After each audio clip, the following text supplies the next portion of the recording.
everyone and welcome to another video on my channel PokePidge. Tomorrow Let's Go Pikachu and Let's Go Eevee are released. It's the first official Pokemon Core series game on the Nintendo Switch, and I for one am going to be one of the first ones to get it. I still have a few hopes that I want from these games though, and much like my Ultra Sun and Ultra Moon video I did about a year ago, I'm going to go through a few more now. With the transition of 3DS to Switch, we're going to get better graphics, better memory, better sizes and power and everything. So with that, I'm going to have some hopes. This isn't necessarily a top 10 list, well, I've only got 8 anyway, but still, it's just a general 8 hopes I want in Pokemon Let's Go Eevee and Pokemon Let's Go Pikachu. So, without further ado, let's get into it. First of all, the 3DS system had Pokemon Bank. This is a great system for storing up to 3,000 Pokemon at a time.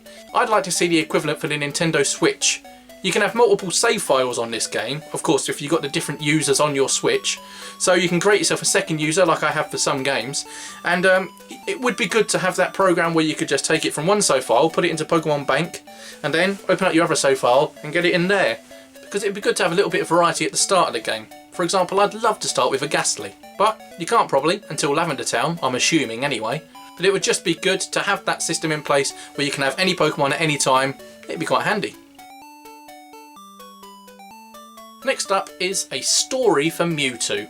Every other game since Red and Blue has had some sort of story towards their legendaries. I know for Gold and Silver you didn't really have a story as such, but when you beat Team Rocket in the Goldenrod radio tower, you got given one of the wings, so you could go and catch Lugia or Ho-Oh. Something similar with Mewtwo and tying it into Team Rocket for this Let's Go game would be fantastic actually.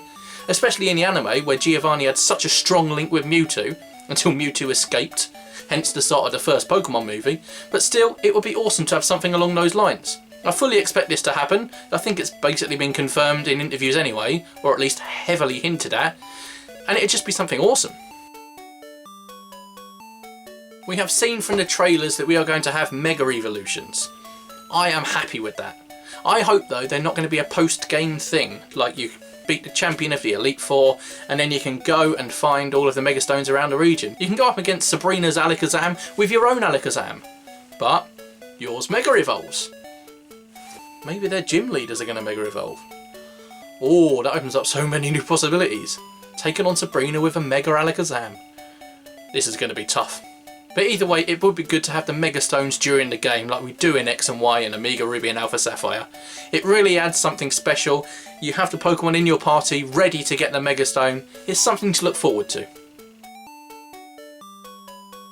I know we're going to be having influence from Pokemon Go in terms of the catching mechanic, but I hope that Pokemon Go integration isn't going to be too much more than that. I'm not saying the games are going to be bad because of this catching reason. I'm actually looking forward to it a little bit.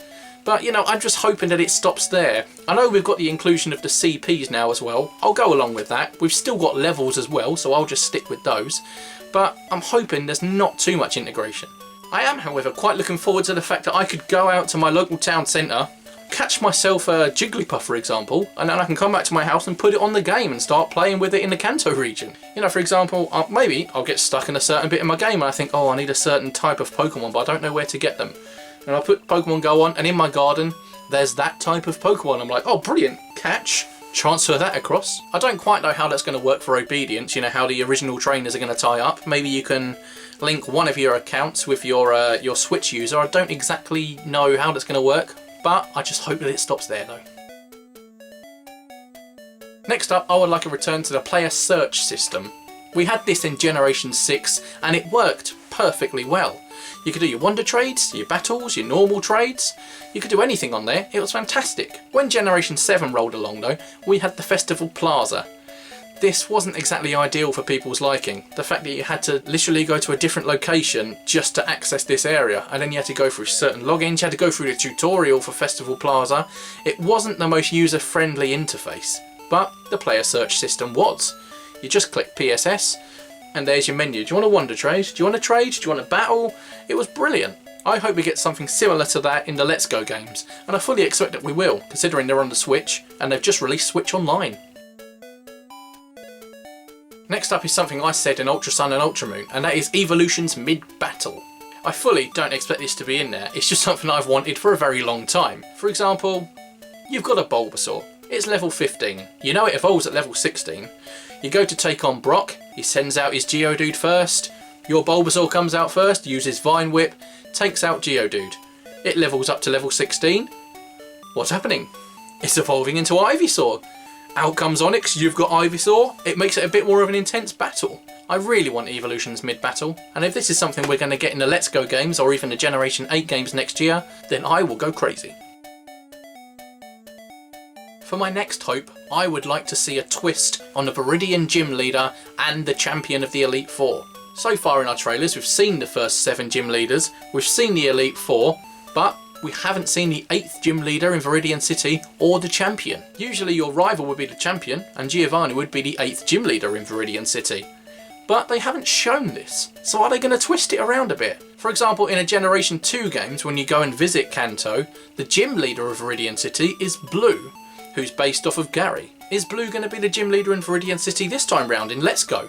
I don't know, that would be pretty cool. Or maybe Blue is the gym leader of Viridian City and Red is the champion. Red is based off of Ash, and Red is based off of the character that you played in the Generation 1 games. Are you going to take on yourself, you know, from when you won it in your childhood maybe? If they're not going to do that, maybe I should go work for Game Freak and do it, because I think that's a great idea. And I know I said this wasn't a top 8 list, but the next one is number 1. It's the one I said in the Ultra Sun and Ultra Moon games, which I predicted the future for. Have a look. I personally think, however, though, that the Kanto region deserves its own game. Game Freak are currently developing a Pokemon game for the Nintendo Switch, and we could well see that. So, if I can predict the future of that, hopefully I can predict the future of this one. I would like a skip button. After you've played through the game once, you know the dialogue. I'm not going to skip anything on my first 1, possibly 2 run-throughs of this game, because obviously it's all going to change from Generation 1. But still, after that, I'm going to want to skip a few things and just get on with a story and get on with a run-through. Countless times in Sun and Moon you just needed to skip, especially that first island. That was too much. That didn't happen in Ultra Sun and Ultra Moon. I didn't get my wish, but I'm hoping I get my wish for this. I don't know, there could be less chat in this game, to be honest. Compared to Sun and Moon though, anything is less chat, but still, it could be less, it could not be as annoying. You might be able to jam the A button and just get through it quicker, I don't actually know. But still, I hope there's a skip button in there. But that's it, I'm going to go to sleep now, wake up, buy the game and probably play it for 48 hours straight. I don't know what my team's going to be yet, I haven't even thought about that. Are you going to get Let's Go? What's your team going to be? Let me know in the comments below. Like, share, subscribe, whatever you want to do. But until then, I'll see you later. If you're interested in little trinkets like these keyrings, then please do keep up with my Facebook page, Twitter and YouTube channel. I'm going to start selling them soon. I'll even make a Pokemon of your choice. I've got Mimikyu there as an example. But if you're interested, keep an eye out.